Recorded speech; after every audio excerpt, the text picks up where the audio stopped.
அன்பானவர்களே, அன்பு வணக்கங்கள். குருஜி, இறைவன் தன் எண்ணங்களை எப்படி வெளிப்படுத்துகிறார் என்று ஒரு அன்பர் கேள்வி கேட்டிருக்கிறார். தேவ செய்திகள் என்று சொல்கிறார்கள் இல்லையா? அப்ப அது இறைவனிடமிருந்து வரும் செய்திகள் தானே. அது எப்படி வெளிப்படுகிறது?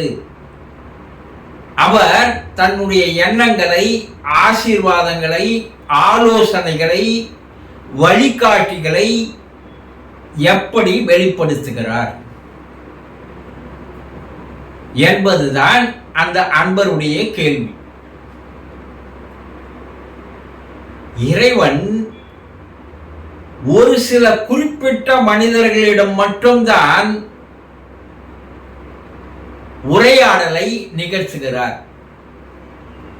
கோடிக்கணக்கான பேர் போறீங்க இல்லையா கோயிலுக்கு? உலகில் இருக்கின்ற எல்லா மக்களும் 300க்கும் மேற்பட்ட மதங்கள் இருக்கிறதுன்னு சொல்றாங்க. உலகத்துல எவ்வளவு மதங்கள்? 300க்கும் மேற்பட்ட மதங்கள். இந்த 300க்கும் மேற்பட்ட மதங்களை இறைவன் தோற்றுவிக்கவில்லை. இறைவன் இந்த உலகத்தை படைச்சு மனிதனை படைக்கிற வரைக்கும் மதம் என்பது கிடையாது.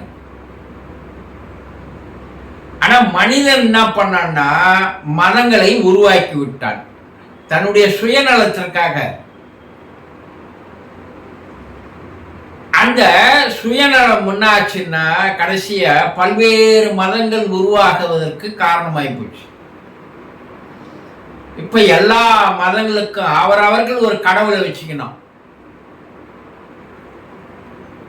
1000க்கும் மேற்பட்ட கடவுள்கள். கடவுள் என்றவங்க இவ்வளவு பேர் இருப்பாங்களா? கொஞ்சம் சொல்லுங்க. கிடையவே கிடையாது. கடவுள் ஒருவனே, இறைவன் ஒருவனே. ஆனா இவனுடைய வசதிக்கு, இவனுடைய கற்பனைக்கு, இவனுடைய சுயநலத்திற்கு, இவனுடைய வியாபாரத்திற்கு, ஏன்னா அது வியாபாரமா மாறி போச்சு. முதல் போடாத ஒரு தொழில் இன்னைக்கு உலகத்துல எதிரானா அது ஒரு புதுசா ஒரு மதம் ஆரம்பிச்சுக்கலாம், புதுசா ஒரு கடவுளை உருவாக்கலாம், அவனுடைய ஸ்தாபகர் நிறுவனர்னு சொல்லிக்கலாம். குறிப்பிட்ட ஆண்டுக்குள்ளேயே அவன் உலகிலேயே மாபெரும் கோடீஸ்வரனா மாறிடுவோம். இது சுயநலம் தானே. இறைவனை கூட வியாபாரமாக மாற்றுகின்ற உலகம் இது. இறைவன் ஒருவன் தான். அவன் இந்த உலக மக்களுக்கு சில செய்திகளை, சில அறிவுரைகளை, சில உபதேசங்களை, சில ஆலோசனைகளை, சில வழிகாட்டுதல்களை மக்களுக்கு தரான். ஏன்னா மனிதனை படைத்தது அவன் தானே. எப்பா நீ இப்படிதான் வாழணும், எப்படி வேணாலும் வாழக்கூடாது, அது வாழ்க்கை இல்லை. நீ எதற்காக உன்னை படைச்ச அதை நீ தெரிஞ்சுக்கணும், புரிஞ்சுக்கணும். இப்படி பல்வேறு செய்திகளை அவன் தந்து கொண்டே இருக்கிறான். அப்ப நாங்க காலங்காலமா கோயிலுக்கு போறோமே, காலங்காலமா கடவுளை வணங்குறோமே, இறைவன் கிட்ட நாங்க அடிபணிறோமே, பிரார்த்தனை பண்றோமே, வேண்டுதல் வைக்கிறோமே, அப்ப ஏன் அவன் எங்க கிட்ட பேச மாட்டேன்றான்? கேள்வி வரும் இல்ல? ஆனா அவன் ஒரு குறிப்பிட்ட மனிதர்களை மட்டும் தேர்ந்தெடுக்கிறான். கோடியில் ஒருத்தர்னு சொல்லலாம். அந்த மனிதர்களிடம் மட்டும்தான் அவன் தொடர்பு கொள்கிறான். அவன் தன்னுடைய செய்திகளை, தன்னுடைய எண்ணங்களை அவன் வெளிப்படுத்துகிறான். எல்லார்கிட்டையும் இல்லை. அப்படிப்பட்டவர்கள் யாருன்னு நீங்க பார்த்தீங்கன்னா எண்ணிவிடக்கூடிய மனிதர்கள் தான் உலகத்துல. நீ எத்தனை வருடங்கள் எத்தனை முறை கோயிலுக்கு போனாலும் எத்தனை கடவுளை வணங்கினாலும் இறைவன் கிட்ட நீ மண்டியிட்டாலும் உன்னோடு அவன் தொடர்பு கொள்வது இல்லை. ஏன்? நீ அதற்கு தகுந்தவனாக இன்னும் மாறல. நீ பள்ளிக்கூடத்துக்கு போற, இன்னும் படிக்கல. அப்ப அந்த தொடர்பு வராது. நீ போறது எல்லாமே வேஷங்கள் தான், வேடதாரிகள் தான். ஆனா அவன் குறிப்பிட்ட மனிதர்களோடு மட்டும் நெருங்கிய உறவில் வைத்துக் கொள்கிறான், அவர்களோடு மட்டும் உரையாடுகிறான், அவர்களோடு மட்டும் பேசுகிறான், தன் எண்ணங்களை வெளிப்படுத்துகிறான். அவங்க யாருங்க? அவங்க தான் அவதாரங்கள். இந்த அவதாரங்கள் மட்டும்தான் பேசுறான். ஏன் அவதாரங்களை தேர்ந்தெடுத்துக் கொண்டான்? இந்த அவதாரங்கள் இறைவனுடைய பாத்திரத்திற்கு ஏற்றாற்போல் தன்னை மாற்றிக் கொண்டார்கள், தயார்படுத்தி கொண்டார்கள். என்ன? மனம் என்ற ஒன்று இல்லாமல் அவர்கள் செய்து கொண்டார்கள். மனம் இருக்கின்ற மனிதனிடம் இறைவன் தொடர்பு கொள்வது இல்லை, பேசுவது இல்லை. மனம் இல்லாதவனிடம் மட்டுமே அவன் பேசுகிறான். அப்போ ஜெருசலேம் குகையிலே தன்னை மறந்த நிலையில், தியான நிலையில், யோக நிலையில், சமாதி நிலையில் இருந்ததால்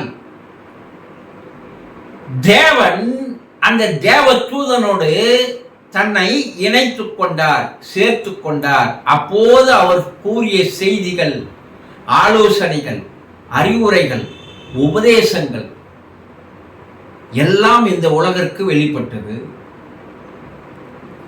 அப்ப அந்த தேவ தூதனை தன்னுடைய கருவியாக்கி கொண்டு அவர் அவருடைய செய்திகளை அவர் மூலமாக உலகிற்கு வெளிப்படுத்தினார். ஈரா குகையிலே தன்னை மறந்த நிலையில், ஒரு சமாதி நிலையில், தியான நிலையில்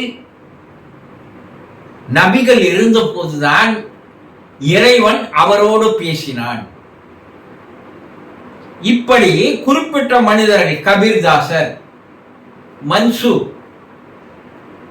புத்தர், மகாவீரர், இப்படி யாரையெல்லாம் நீங்கள் அவதாரங்கள் என்று சொல்கிறீர்களோ, இந்த அவதாரங்கள் அவர்கள் தன்னை மறந்த நிலையில், யோக நிலையில், தியான நிலையில், சமாதி நிலையில் தன்னை வைத்துக் கொண்ட போது அந்த இறைவன் அவர்களோடு மட்டுமே தொடர்பு கொண்டான். அவ்வாறு வந்த நூல்கள் தான் இறைவனுடைய வார்த்தைகள், இறைவனுடைய வாசகங்கள், இறைவனுடைய அறிவுரைகள், ஆலோசனைகள், உபதேசங்கள் தான் மறை நூல்களாக இந்த உலகிற்கு வந்தது. இது ஒரு குறிப்பிட்ட மதத்திற்கோ, குறிப்பிட்ட இனத்திற்கோ, குறிப்பிட்ட தேசத்திற்கோ, குறிப்பிட்ட ஜாதிக்கோ சேர்ந்தது அல்ல. யாரும் உரிமை கொண்டாட முடியாது. இறை வாசகத்தை, தேவ வாசகத்தை யாரும் உரிமைகள் கொண்டாட முடியாது. ஏன்னா இறைவன் உலக மக்களுக்கு எல்லோருக்கும் தந்தான். அதனால்தான் அதுக்கு பொது மறை நூல்கள்னு பேர். அப்ப நம்மோடு தொடர்பு கொள்ள மாட்டானா? அவன் எல்லோரோடும் தொடர்பு கொள்ள ஆசைப்படுகிறான், விருப்பப்படுகிறான். எந்த நேரமும் அதற்கான முயற்சியில் இறைவன் ஈடுபட்டு கொண்டே இருக்கிறான். உங்களோடு கூட தொடர்பு கொள்ள அவன் முயற்சி செய்து கொண்டுதான் இருக்கிறான். ஆனா நீங்க என்னன்னா காலி பாத்திரமா இல்லை. காலி பாத்திரமா இருந்தாதான் அவனுடைய தேவாமிர்தம் உங்க பாத்திரத்துல வந்து ரொம்ப. நீங்க தான் நிறைகுடமாக இருக்கிறீர்கள். அப்போ அந்த தேவாமிர்தம் உங்களுடைய பாத்திரத்தில் வருவதற்கு வாய்ப்பு இல்லை. அப்போ எப்போது நீங்கள் காலி பாத்திரமாக மாறுகிறீர்களோ, மனம் இல்லாமல் போகிறீர்களோ, மனமற்று போகிறீர்களோ, மனம் இறந்து போனவர்களாக மாறுகிறீர்களோ, அதற்கு பெயர் தான் சமாதி நிலை, யோக நிலை, தியான நிலை என்று சொல்வார்கள். அந்த நிலையில நீங்க இருந்து பாருங்க, அந்த தேவ அசிரி என்று சொல்லக்கூடிய அந்த குரலானது உங்களுக்கு தெளிவாக கேட்கும். அவதாரங்கள் அந்த நிலைக்கு தன்னை தயார்படுத்தினார்கள். தேவனுடைய வாசகங்களை, வார்த்தைகளை, அவர்களுடைய ஆலோசனைகளை எடுத்து உலக மக்களுக்கு கூறும்போது அதுதான் பிற்காலத்தில் புத்தகங்களாக எழுதப்பட்டு உலக பொது மறை நூலாக மாறியது. இது என்ன சொல்றான் இப்போ? இல்லை, இது எனக்கு மட்டும்தான் சொன்னது, இது எங்க மதத்துக்கு மட்டும்தான் சொன்னது என சுயநலத்தோடு இறைவனுடைய வார்த்தைகளை கூட வியாபாரமாக்குகின்ற காலம் இன்றைய காலம். நீங்க இந்த தெய்வெல்லாம் தேவையில்லை, அதெல்லாம் நீங்க படிக்கணுன்ற அவசியம் இல்லை. நீங்களே நேரடியா தொடர்பு கொண்டு நீங்களே அவனோட பேசலாம். அவன் உங்களுக்கு வழிகாட்டுகிறான். அப்போ என்ன பண்ணோம்? மனமில்லாத நிலைக்கு வாங்க. அப்போ இறைவனோடு உங்களுக்கும் தொடர்பு கிடைக்கும். அந்த இறை செய்திகள், மறை செய்திகள், தேவ செய்திகள், வார்த்தைகள் உங்களுக்கும் வரும் என்பதில் துளி கூட உங்களுக்கு சந்தேகம் தேவையில்லை. நடக்கின்ற உண்மை என்பதை புரிந்து கொள்ளுங்கள். சந்தோஷம்.